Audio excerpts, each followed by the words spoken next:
देखते हैं आप भी आत्मा है, मैं भी आत्मा हूँ, ये भी आत्मा है, ये भी आत्मा है, तो ये जो सारे लेबल्स हैं हमारे वो खत्म हो जाते हैं और हमारी जो शुभ इच्छा है, शुभ लक्ष्य है, वसुधैव कुटुंबकम, सारी वसुधा अपना कुटुंब है, वो तब हो पाते हैं जब हम आत्मा के ज्ञान में स्थित होते हैं। जिस आत्मा को जलाया नहीं जा सकता, काटा नहीं जा सकता, मारा नहीं जा सकता, अचल अमर अविनाशी हम सब के अंदर आत्मा है। अब थोड़ा और आगे बढ़िए, हम सब के अंदर आत्मा है, लेकिन किसी के लिए हम क्या कहते हैं? किसी के लिए हम कहते हैं कि दिव्य आत्मा है, देव आत्मा है, महात्मा है, धर्मात्मा है, पुण्य आत्मा है, और किसी के लिए हम क्या कह देते हैं? बोलना अच्छा नहीं लगता है तो सही। अब समझदारी किसमें है? देव आत्मा कैसे बने, महात्मा कैसे बने? उसके लिए कर्म क्षेत्र है। परमात्मा ने कर्म क्षेत्र दिया है। जिस कर्म क्षेत्र पर हे आत्मा तुम अपने पुण्य कर्मों के बीज को जितना बोलना चाहो बोलो। ये समझदारी की बात है कि मुझे ये जीवन मिला है, पिछले कर्मों के आधार से मैं आज हूं और आज जो मैं करूंगी उस आधार से मेरा भविष्य है। तो समझदारी क्या है? समझदारी की बात यह है कि मैं श्रेष्ठ कर्मों के बीज हूं। हमारे यहां श्रेष्ठ कर्म किसे कहते हैं? जो हमें शिक्षा मिलती है, श्रेष्ठ कर्म मात्र ये नहीं है कि मैंने धर्मशाला बना ली, प्याऊ बना लिया, यूनिवर्सिटी खोल ली, अस्पताल, ये भी जरूरी है समाज के, लेकिन श्रेष्ठ कर्म वे कर्म हैं जिनमें दो विशेष चीजें हैं। एक जो परप्रभु स्मृति में रह करके किए जाते हैं और दूसरे जो निर्विकारी हैं। काम, क्रोध, लोभ, मोह। श्रीमद् भगवद गीता में इनको नरक के द्वार था, पढ़ी होगी आप लोगों ने श्रीमद् भगवद नरक के द्वार था। तो जो कर्म हमारे इन विकारों से भरे हुए हैं वे पुण्य कर्म नहीं है, श्रेष्ठ कर्म नहीं है। श्रेष्ठ कर्म वो है जो निस्वार्थ भाव से किया है, जो फल की इच्छा से नहीं किया है, जो एक न्यासी के भाव से किया है, ट्रस्टी के भाव से किया है, जो निर्विकारिता से किया है, वे कर्म श्रेष्ठ है, जिससे हमारी देवी दुनिया का निर्माण होता है, श्रेष्ठ समाज का निर्माण होता है। बीज होता है, वृक्ष सारा बनता है, बीज से जड़ पैदा हो जाती है, मजबूत लगती है। सब महिमा किसकी करते हैं? ये वृक्ष कितना सुंदर है, इसका विस्तार कितना अच्छा है, इसके फूल देखो कितने सुंदर है, इसका फल कितना अच्छा है। कभी कोई जड़ की महिमा करता है? गुप्त है, सारे वृक्ष को थाम के बैठी है, कोई जड़ की महिमा नहीं करता। अगर जड़ को ये संकल्प आ जाए कि सब तो महिमा इसकी कर रहे हैं वृक्ष की, लेकिन संभाल के मैं बैठी हूँ, मैं निकल करके बताती हूँ कि मेरे कारण से क्या होगा। सारा वृक्ष धराशायी।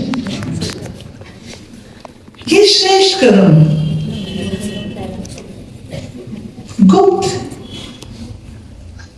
हमारी जिंदगी में हम नाम मान शान चाहते हैं। मैंने कुछ किया, इसका रिकग्निशन हो, ये मैंने किया और कुछ तो इसका वो मिलना चाहिए। आज WHO के अनुसार हर तीसरा व्यक्ति डिप्रेशन में, हर तीसरा व्यक्ति डिप्रेशन में। आज हम सबका कर्तव्य बनता है। क्या कर्तव्य है? जब हम एक दूसरे को उस प्यार की निगाह से देखते हैं, ये भी आत्मा, मैं भी आत्मा, दोनों परमात्मा की संतान, आपस में भाई भाई है, फर्क पड़ जाता है, पड़ता है फर्क। इसी रीति से अगर कोई मान लीजिए हिम्मतहीन है, अपने बिजनेस में, अपनी जिंदगी में सफल नहीं हो पाया, हिम्मतहीन हो गया,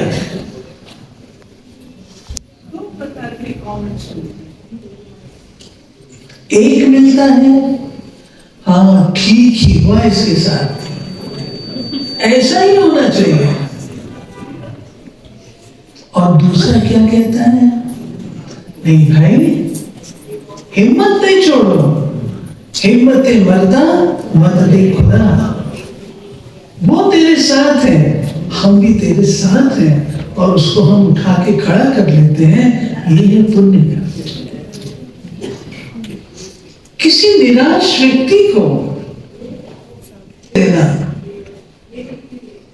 उसके जीवन में लेकिन दुख कोई देता है तो वो लेना भी कमजोरी है।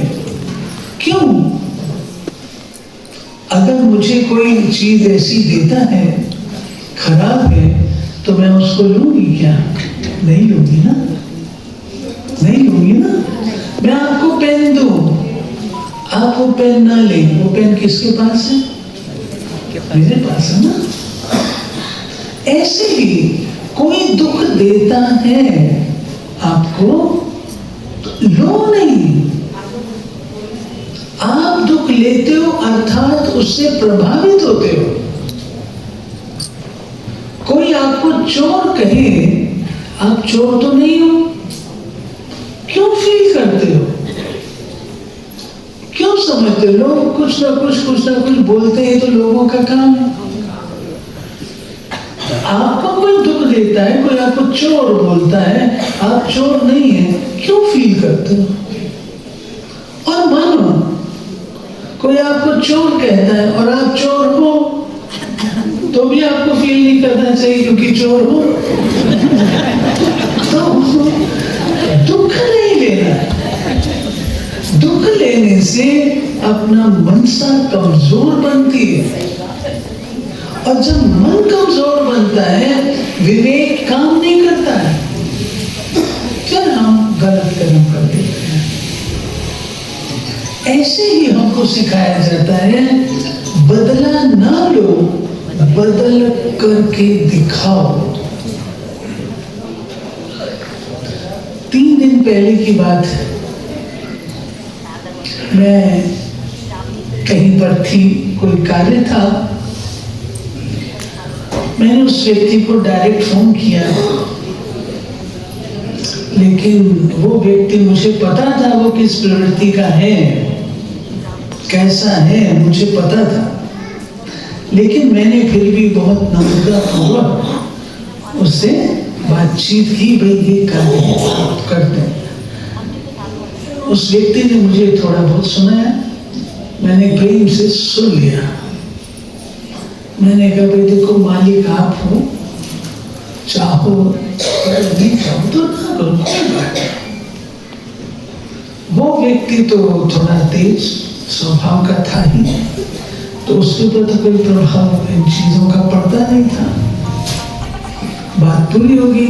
मेरे को साथ में जो बैठे थे मेरे भाई, उन्होंने कहा बहन जी कोई फायदा नहीं इस व्यक्ति से कहने के, आप छोड़ दो भूल।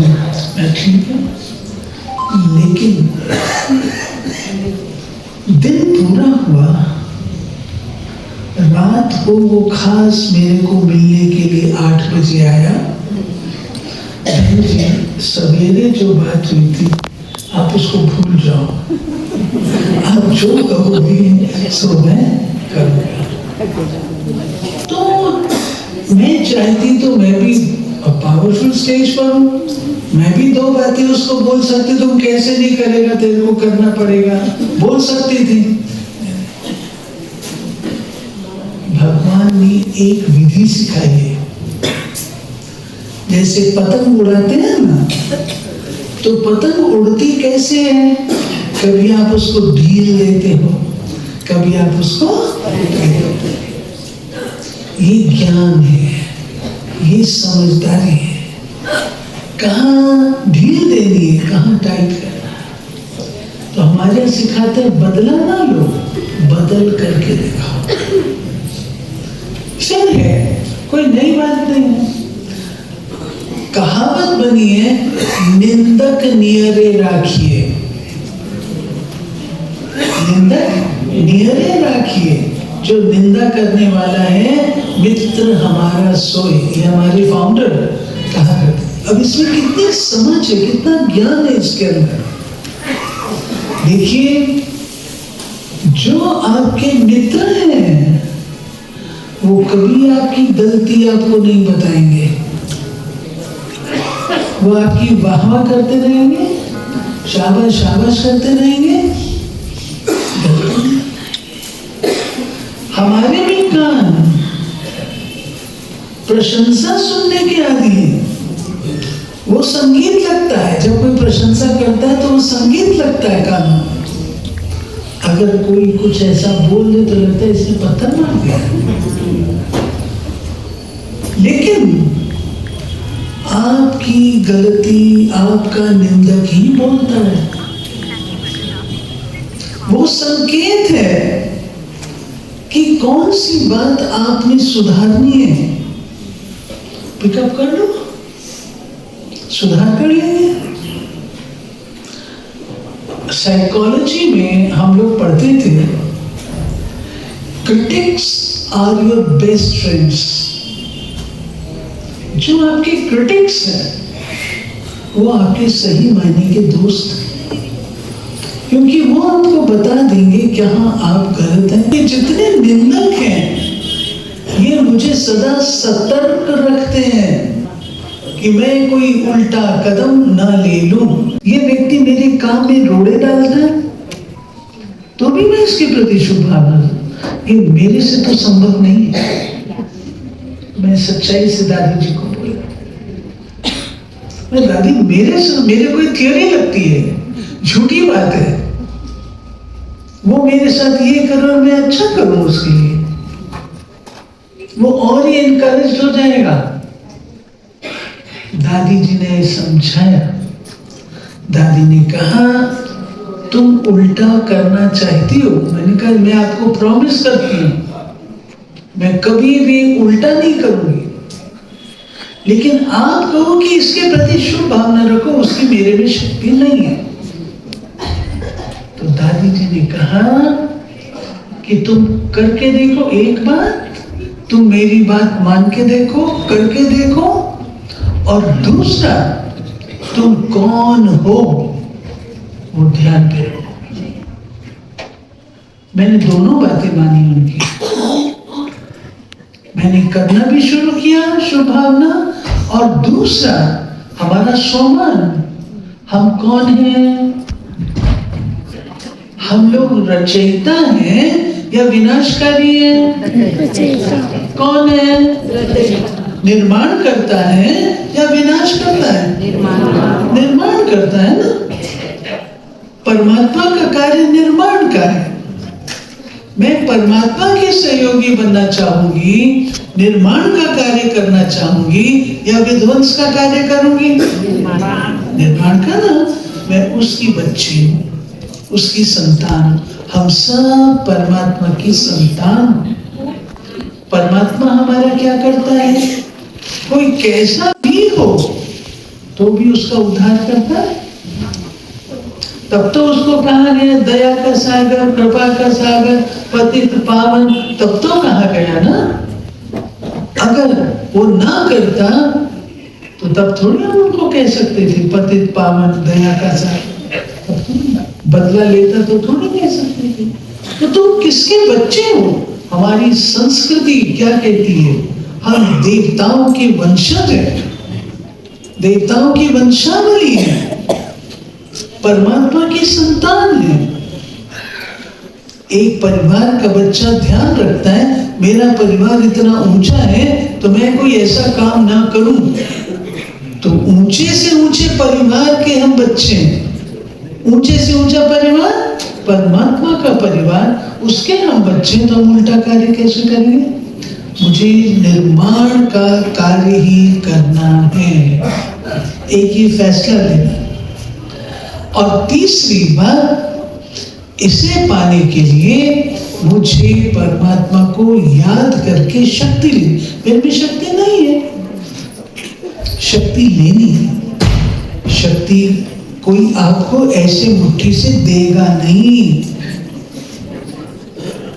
कोई नहीं दे सकता आपको शक्ति। शक्ति आपको जनरेट करनी है।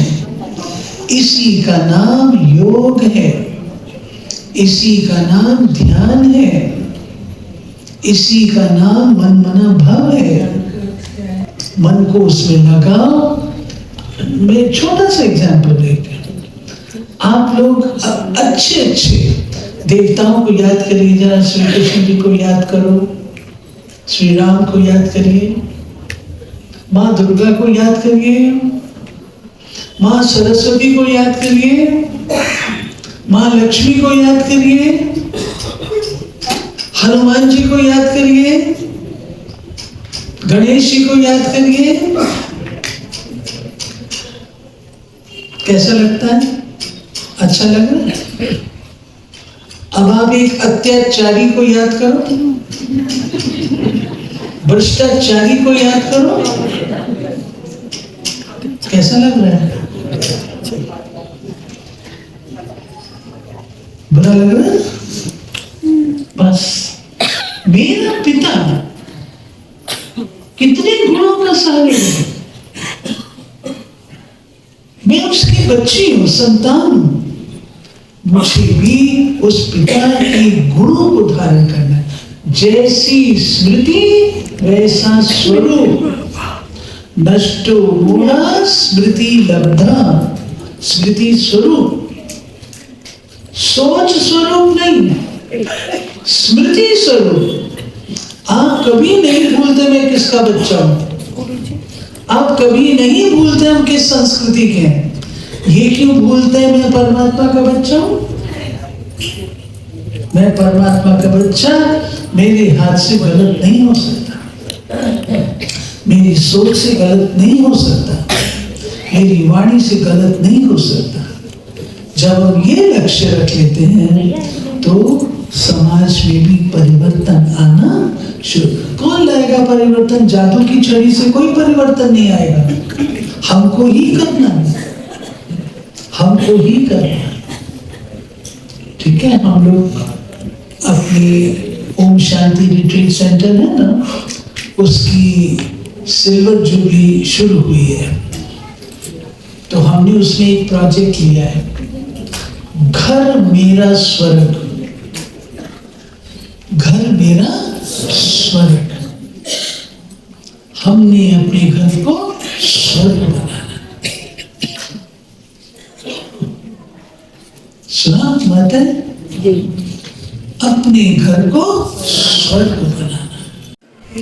तब हम सब इस रूप में नहीं होंगे, तब हम सब देवी देवताएं बन जाएंगे। सब देवी देवता